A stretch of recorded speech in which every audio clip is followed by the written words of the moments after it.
At 4, we're bringing in the experts to talk about those concerns.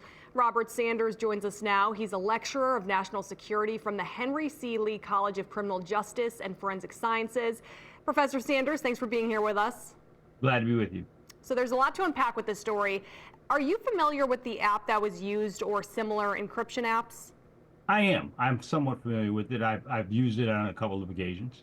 So we know that the app Signal has been used by other administrations as well.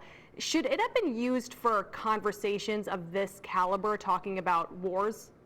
Absolutely not. It was the wrong application at the wrong time by the wrong people in the wrong places.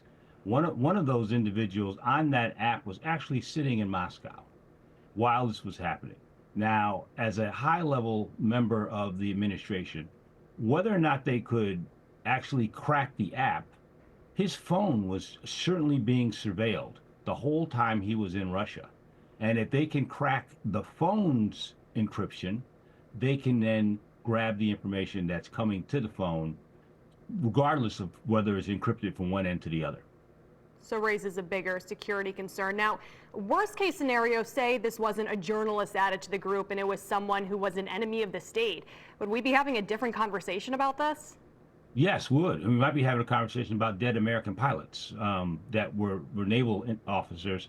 I've done investigations about dead American naval officers who flew into harm's way and didn't come home. We would be having a very different conversation if that had been the case. Now, leaders were grilled about this on Capitol Hill today. Some Democrats say that if this was an Army member, they'd be fired instantly. Do you think there will be any repercussions for those involved? Unfortunately, no, because they've already started to circle the wagons and to give mea culpas and to pass out the "he's a good guy" letter.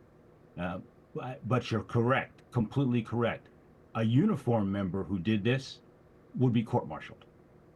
Now, with this type of app, obviously, you just said it should not be used for this type of purpose, to be having these conversations that have high national security involved. What does the White House and their administration, what do they typically use? What are they supposed to use for these types of conversations? Or are they supposed to be had in person? Well, ideally, they would be had in person, but the reality is that members of the administration can be any place at any time doing whatever. So there are things that are put in place. The highest members of the cabinet who need to have these type of secure communications have a mobile secure communication device that is carried with them by one of their aides that they can access at any time in any place. All they need to do is get into a secure location to have the conversation. These individuals also in their homes, when they take these positions, the United States government builds what's called a SCIF. It's a secure container that is basically a box without windows, with one door, and with all kinds of shielding on it, so that they can step into this room and have these type of secure conversations. In that room, and in that mobile device that they carry around, and also on their desks, like was on my desk, is a secure phone. And that secure phone allows conversations on a secure network. You literally have to turn a key to turn the phone on and then punch in a code to make it work. Very simple, but encrypted from end to end inside the government, not in a commercial sense like Signal.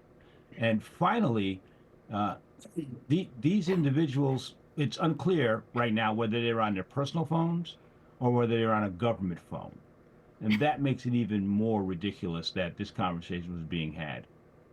All right, so they could have been on their government phones. They could have been on a government phone, but a government phone doesn't make it hack-proof. And, oh, by the way, the government phone, the secure government phone, doesn't pick up Signal. So they had to be on a personal phone or a government-issued mobile phone. All right, well, hopefully this is a lesson learned for the administration when it comes to securing these very high-risk conversations. Professor Sanders, thanks for joining us today and providing that insight. We appreciate it.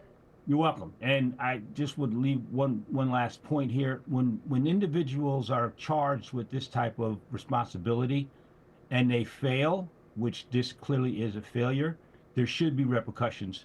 And unfortunately, we probably won't see them here. All right, Sanders, thank you for your opinion there. We appreciate it. And we, You're of course, covered a lot of